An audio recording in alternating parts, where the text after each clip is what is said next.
Okay, everyone, tonight's feature presentation is The Pros and Cons of AI in the Classroom, a talk by NYACC board member Dina Schlesinger with Cecilia Evasco and David Sherman. Go ahead, take it away, Dina. I think last year I heard about a college professor who was terrified of AI in her classroom. And since then, through an art association, I met a teacher who absolutely loves working with AI and she's terrific at it. And she agreed to give part of the talk. It's 15 minutes, but she's fascinating. And I heard another man who teaches at Columbia, business at Columbia, and he has big reservations about AI, but he's using it and he has different methods of using it. So we'll see each one. And at the end, I'll show you a school where there are no teachers, just AI and just machines. It's totally run by AI. And that's a very short part of the presentation, but it should also be interesting. So let's start. And I'm Dina Schlesinger. AI has arrived in a big way in the education system. Many students are going to the AI computers programs and writing whole reports and handing the reports into their teachers. And what can teachers do about that? And there's a lot of controversy about that. And the other thing is, do people think that AI will overtake teachers in the classroom and soon there won't be any real teachers? So those are the issues that we're looking at. And again, it was about 2 years ago. I was tutoring a boy in English who was in the third grade, and he told me that he handed in a report about Christopher Columbus. And I said, well, before you hand it in, why don't we look at it and talk about the English, the grammar, the spelling, and other things? And he said no. And he was so emphatic about it that I suddenly realized he already handed it in. And he didn't write it. His English was terrible. It was done by computer. And the thing was, if a kid can do that, how do you interest them in grammar, in critical thinking even? And these are the big questions. When did it happen where people start to think that computers can think like people? And the first one to do that was um, Alan Turing in 1950. And he developed a Turing test. And he said, if you can't see the difference, if you ask the same question to a computer and a person, and you can't tell the difference in the answers and see which one is done by a computer, then you can say a computer thinks. And he didn't publish his questions because he didn't want it known, but the kind of questions he asked computers are, how do you feel? And also logic questions, like, why does a 24/7 supermarket have locks on? So he saw that the answers with the people were very similar to the answers that were done by computer. And he said we can say that computers think. And years later, they used the word artificial intelligence for this. And we'll talk about this later. But I met two people. One of them is Cecilia Evasco, and she's a high school English teacher. And she has a great technology background and she loves AI and integrates it into her classroom, but not all the way. She has very surprising things that she does with it, but also she's surprised at how many kids say they don't want to use it. And David Sherman, I met, I overheard him talking to someone, and he said he's a college associate professor of business. And he finds that a lot of student papers are remarkably alike. And he has very big considerations about AI, but he also sees its value and he's learning how to use it. So I'll play you what each one of them said. Cecilia is an English teacher at a charter school in Yonkers. Before that, she was an English teacher at a charter school in the South Bronx. Cecilia loves technology and always integrates AI into her curriculum. And in the charter school in the Bronx, she integrated technology. Cecilia graduated from the New York Institute of Technology and got a master's degree in education and technology. She calls it the best decision she ever made. So I have some questions for you, Cecilia. What are your general feelings about you utilizing AI in the classroom? First of all, I'm very excited, and I've been a teacher for 35 years, and things were getting a bit monotonous, especially if I'm just teaching English. Integrating AI into my classroom caused a surge of adrenaline rush every time I walk into the classroom and we are doing a project involving AI. So I am excited. Yes, I'm a bit nervous, but I'm more excited than I am nervous. But I look forward into foraying into the world of artificial intelligence in the classroom. But please keep in mind, my background in technology is very strong. I used to work at a technology high school in Stamford, Connecticut, and even before that, for the New York City DOE, I was on the tech squad. So I've been one of the pioneers in education, in educational technology, and I was also one of the in the first cohort to take the certification exam for educational technology. Great, thanks. And what advice do you have to give teachers about incorporating AI into their curriculum? Okay. I know it could be scary, but first and foremost, remember that everyone is new to this, so it's okay to make mistakes. And if you have trouble like making mistakes, you're gonna have to shift your mind. I started using AI officially in my classroom last June. And even though I'm very experienced with using technology in the classroom, there were a lot of mishaps, mistakes, and so on. But I think both myself and my students all enjoyed the experience, and that's what's important about it. But you have to use AI in a meaningful way and not as a replacement tool for teaching. So AI is there to supplement what you already do in the classroom. I know it could be hard because it entails, shifting your approach to teaching, shifting your mind, and it also involves tapping into, creativity, which some people might not feel comfortable to tap into. And another thing that's important to remember is AI could be extremely helpful for students who need extra help, students in need. And it is a really powerful tool because it allows for more self-paced learning, which is critical. And I can talk further, but I think the next few questions might lend itself to, the answers. Let's say you had to assign a report about the Declaration of Independence. How would you see to it that students aren't relying on AI and just getting AI to do the report for them? Okay. I actually assigned for public speaking an analysis of the Declaration's independence, the propaganda technique, and the appeals.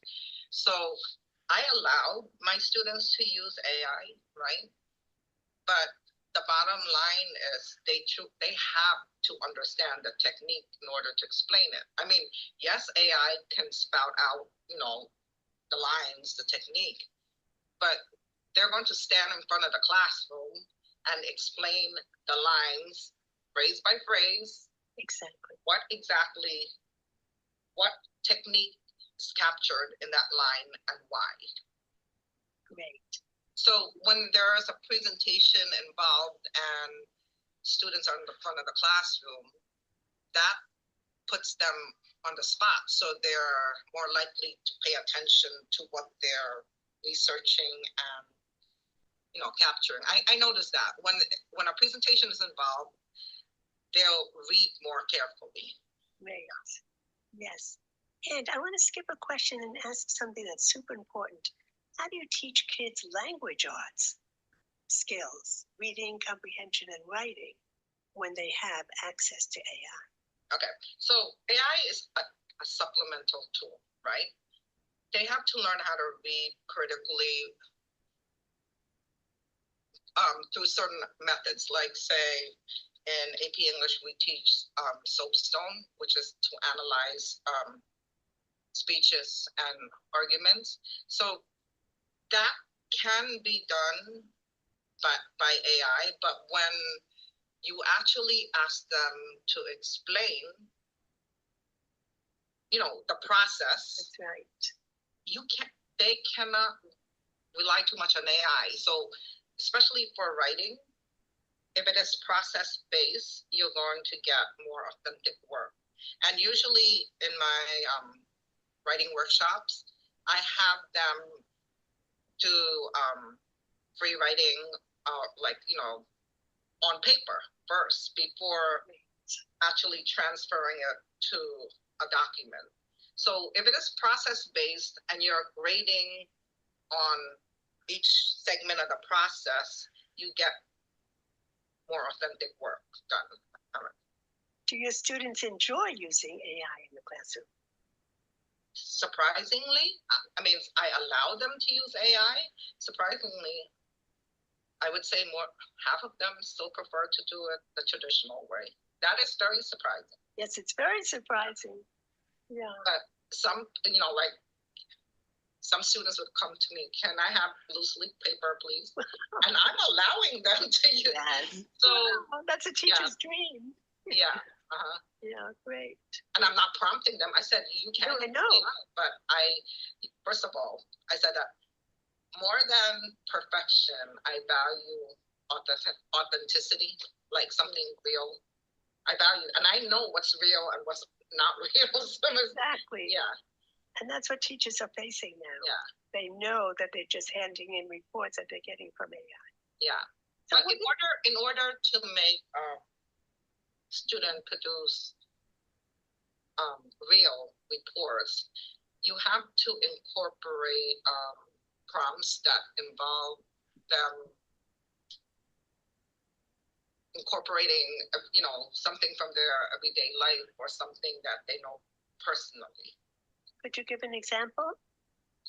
Okay, so say the Declaration of Independence, life, liberty, and the pursuit of happiness, right? Yes. Why is that glittering generality? Because they put glittering generality. What is life to you? What is happiness? And so, you could have a discussion. That's right. And when there's opportunity for discussions, you should invite students to talk. All right? Yes. Great. And I know teachers who just avoid it completely and don't even give writing assignments anymore because they're scared that the students will just go home, get a report from AI, and hand it in. So what do you say to those teachers? It involves a bit of creativity. You have to tweak your task or assignment so that there's something personal. There's something that the kids could connect to the assignment and to something in their everyday life. All right. What else? Just give an example from that. Go on. No, here's another thing, and I do it a lot. You know how in TikTok kids are obsessed with like taking a camera and what's that phone, right? So I actually, one of my best projects involved vlogging, right? So suppose you are say Declaration of Independence, are the is it still valid in, like in today's like culture? You could go have them interview people outside using blogs or something. You have to be creative, all right? Forgive me, but what is a blog? A blog is when you video instead of a blog. Right. Blog with video. That I know. Yeah. Oh, great. And the kids love blogging, but you can't. They can't bring their phones to the classroom because. Right.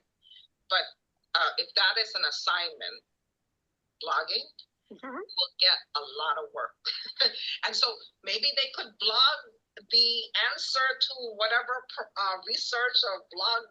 I mean, but that is something that is engaging. All right. Yeah. So that's just one. I'm just offering like what I do. Suggestion.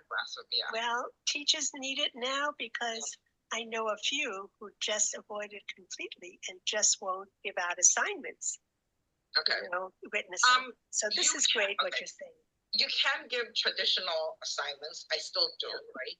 But you need to supplement it with something else. The questions I give are, you read, you answer, you read your answer, right? But at the end, I give them the option to act it out, something, a scene, or to interview a sister or something. So you have to make the assignments engaging. Yes, you could pretty much get AI from anything, but when an assignment is engaging, the kids are more likely to invest. Exactly. Yeah. And be creative on their own. Think about the analogy, and I was thinking about this coming home from work today. The foray into the world of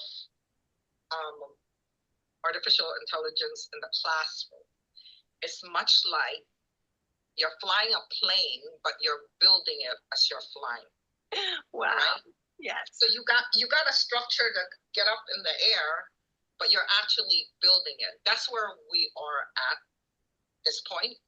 How true. So no one should be afraid of making mistakes. I've made a lot of mistakes, but when you make mistakes, you learn from it. All right. And I think it really requires a shift in mindset. Teachers tend to be experts at their content area. With this artificial intelligence in the picture, that mindset has to shift a little. Be more open to make mistakes. You are a pilot on a plane that you are building. Yes, it's wild, and hopefully the mistake won't lead to any crashes.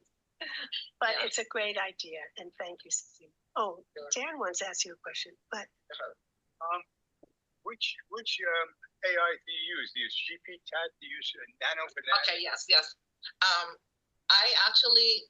I experimented with ChatGPT. I like it. I experimented with Google AI mode, which is really good. But my favorite is Perplexity. Perplexity? It's my favorite. Really? And also, what excited my students the most is Whisk, which is Google. So you can't find Whisk unless you type Google FX Whisk, because Whisk allows you to generate any image of whatever project you're doing in a realistic way. I don't think it violates any trademark. So that's FS Wix? FS? WHISK. Oh, okay. So my kids were really excited because, especially if they're doing storytelling, which they were in June, I said you could create your, like the image for your story using Whisk. Yeah. Thank you so much, Cecilia, because I know a lot of teachers who will be very interested in what you're talking about. Yeah. So thank you. Cecilia Evasco loves integrating AI into her classroom, but David Sherman has some reservations. And David is Senior Advisor and co-founder to BGO Strategic Capital Partners, And he also teaches at Columbia Business School for Real Estate, the Milstein School. What is the name of your course at Columbia? I teach a course called Distressed Real Estate, which is one of the last courses that the MBAs take before they graduate with their MBA. And the purpose of the course, part of it is to deal with investing in a distressed environment. But I look at it more broadly. For 3 terms out of 4, the students they analyze fairly normal deals. I'm in the real estate business, so they analyze buildings that are full with tenants who are all paying rent on time, things like that, and they have to value them and project the cash flows. In my class, they look at things, what happens when all those, the stability is gone, where the building's half empty, the tenants who are there are fighting, the landlord runs out of money and can't put money into the space to keep it nice. The lender has started foreclosure. Now what do? If you're the lender, if you're the owner, if you're the tenant, what action do you take? And how do you analyze your steps? And I get them ready, hopefully, for coming out into the business world. The real world. Yes, where things are messy. That's right. I understand. I don't really understand, but I'm listening. You know, things are messy. Yes, exactly. But you mentioned to me that you thought students were either copying or in part or the whole of their essays with AI. And what tipped you off? What made you think that? Well, what you're referring to as essays are case write-ups. And I give them a case, which is typically 3 to 10 pages that describes a situation. And their job is to do the financial analysis and then make a recommendation. And that recommendation is typically 2 to 3 pages with some supporting numbers that back up how they got to their decisions. And when the students turn them in, this past semester, I only teach 1 time a year in spring, several of the papers didn't flow like a regular person had written them. They were repetitive. They were really slick, but without a lot of content. And they kind of avoided some of the main principles we taught in class.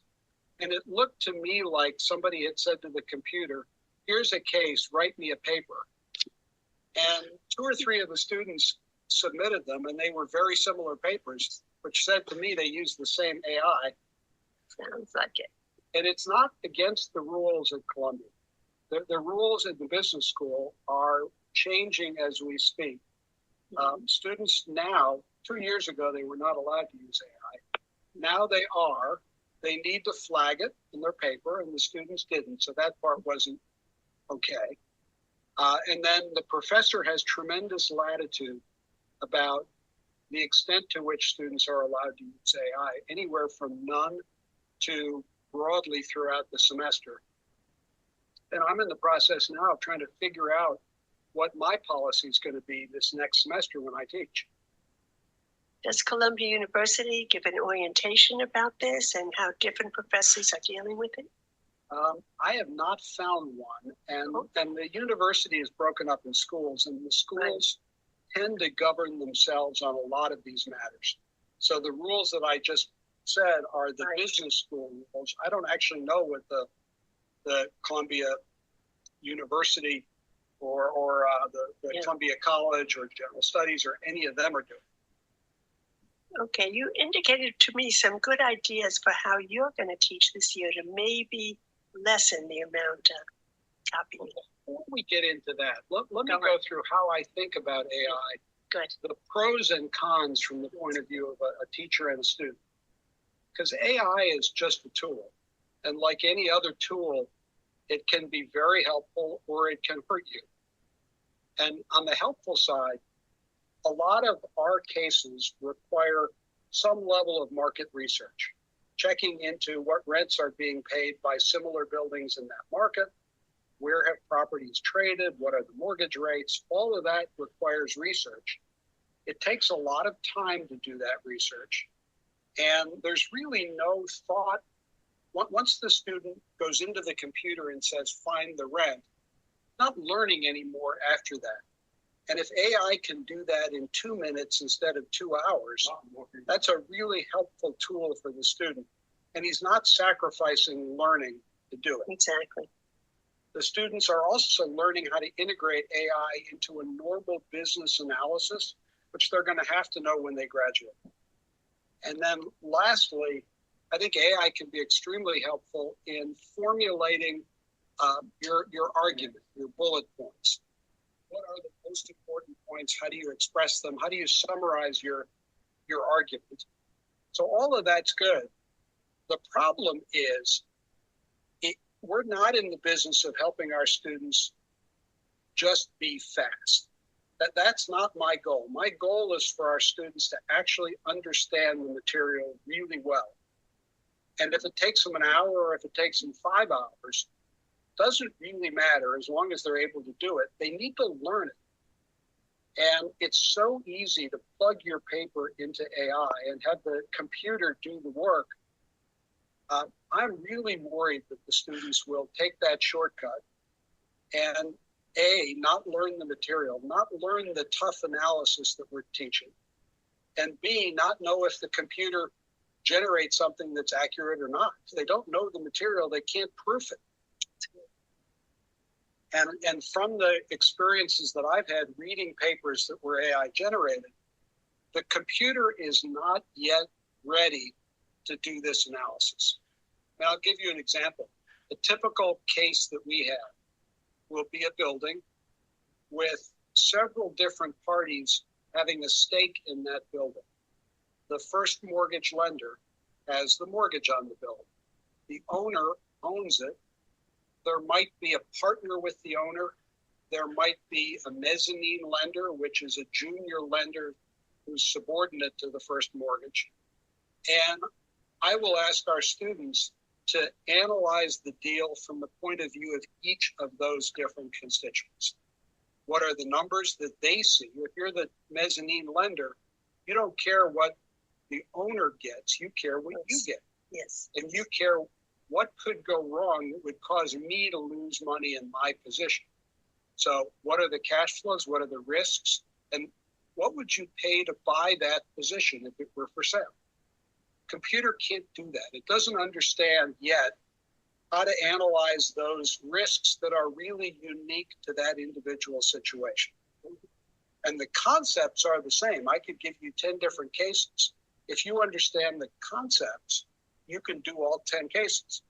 Computer doesn't understand concepts. It just goes out, as I understand it, and looks through a billion pieces of data for similar patterns. And it doesn't work for this yet. AI is pretty new, and these are new teachers challenges now for teachers, I think, from kindergarten to graduate school. So you're dealing with it, and the most I can say is good luck. But what do you think about AI in general? Do you think it's a good thing, or what do you think? Or mixed bag? AI in general, I think it will be really good at enhancing the productivity of the workforce. Mm-hmm. And enhancing productivity at a very high level is good for the individuals and it's good for the economy. There will be incredible pain that goes along with it. If you're one of the call center employees who gets fired and you don't have any other training, AI is horrible because it replaced you at a fraction of your cost. If you're the owner of the business, AI is great. And I think overall, over time, we'll find a place for those people who get displaced to have other meaningful jobs. But it's not easy to retrain people and move them to a different industry. It's going to be particularly hard at the levels where people have very little training, but they do only one thing. Exactly. Ooh. And then you asked me earlier, yes, how am I going to incorporate AI into the... That's right. Yes. Yes. I'm not sure, but I've got some thoughts. Yes, one of the things I'm going to do is have smaller exercises that test whether a student understands a single concept that we're dealing with and have them do them in class without the computer. So here's one calculation. Do you understand it? How would you set it up? What's the answer? And give them a series of those little in-class exercises just to test whether they actually know how to do the numbers. And if they do that, then I'm fine with them using AI to write the paper because it means they have the skills to check the results. Yes. Whether they do it or check it, they know it. Yes. Terrific. Okay. And the New York Times has their own standards. They know the writers are using AI, but they have their own standards for seeing that the writers are on top of it, not just ending in Yeah, journal. and law firms, same thing. Law firms, Yes. they all use AI, but they've got to be incredibly careful Yes. not to just accept what the computer prints out, but to verify that it's true. Yeah, we all do. Mhm. Okay. What do you think of it? Do you think it's a good thing? No, I think it should be used as a tool. It's a very good thing, but it should be used as a tool, and most people don't understand it. So they either hate it and avoid it totally, or they use it to write papers, the whole thing. And we are using it like a tool, but it's going to be a huge transition now. And I don't know how the world is going to adapt to it. I hope everybody understands that it's a tool, but it's not an easy thing to convey when it writes a 3-page paper in 2 seconds. No, it's not. And it's going to scare a lot of people. Yes, that's right. They will legitimately be afraid for their jobs. That's right. Yes, including Then teachers. there's Terminator. Yes, and then there's Sherman. Luckily, I'm retired. Okay. So thank you very I'm much. sort of retired, but Oh, okay. not completely. Yeah, I'm completely. Yeah, but I do these things because I love talking about things that are controversial. That's a see nice what people project you're think. doing. Good, thanks. Sorry I can't be on the live version.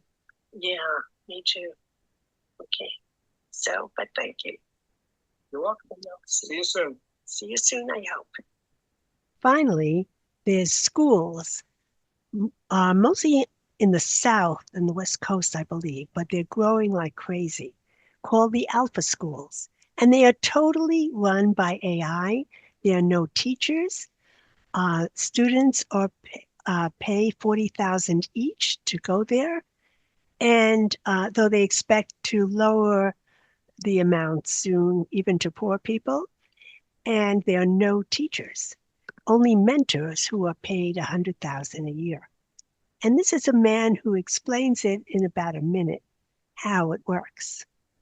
And kids only go to class for 2 hours a day. This school in Texas just tested it out, and the results might blow your mind because the students didn't just get smarter. They started scoring in the top 2% of the entire country. But this parent said the biggest change wasn't in their kids' academic performance. It was watching his kids go from dreading school to actually loving it. So how does it all work? Well, for about 45 minutes, students learn subjects from an AI tutor. It's completely personalized, so if they understand the lesson, they move on. And if they get stuck, the AI will help them through it. And for the rest of the time, the kids get to do what they actually care about, like work on science experiments, create art, and collaborate on projects with their friends. What's crazy is students are learning so fast that some are completing entire grades in months. But I want to know what you think. If students are learning more and actually enjoying school by using AI, is it time for us to rethink the entire school system? Okay, so that's the question. And this illustration was actually done by AI. I'm not sure which one, but on the left, you see a teacher interacting with her students the old-fashioned way up till now. And on the right side, you see students plugged into their laptops with no communicating with each other or with a teacher. And the question is, even if their scores go up, are we teaching kids how to think and how to relate to each other and how to relate to people? So at MIT, they did a study for 4 months and with ChatGPT users and non-users. And they found a lot more mental activity with people who don't use ChatGPT in their work. But they found that the optimal thing was if you're given a paper or an assignment and you do use your brain for the initial draft, and then use ChatGPT or another company's work to help you as a, assistant, and then go back and re-edit, you're using your brain optimally. And so, let's open this up to, we don't have much time, but I'd like to ask what the audience thinks. Would you send your child to an AI-1 school? Do you think tech will replace teachers? Are more teachers turning to AI? Will some avoid it and go, just avoid it completely? And could AI make us mentally lazy? Do any of you have any thoughts or questions about it? Say, if I had a kid, which I don't, and that's probably a good thing, but if I did and I was sending them to school, I would like them to have some classes that are very AI forward and others that are completely old school. I would really want to see that kind of a mix. Yes, I And bet that's going to happen too. But that's that's my very opinion, and interesting. now you have heard it. Thank you. Yes, you're welcome. Is there anyone else who feels that way, that you'd like a mix? Yeah, Who's speaking? yeah, that's me, Asa. Oh, Asa, yes. Yeah, yeah.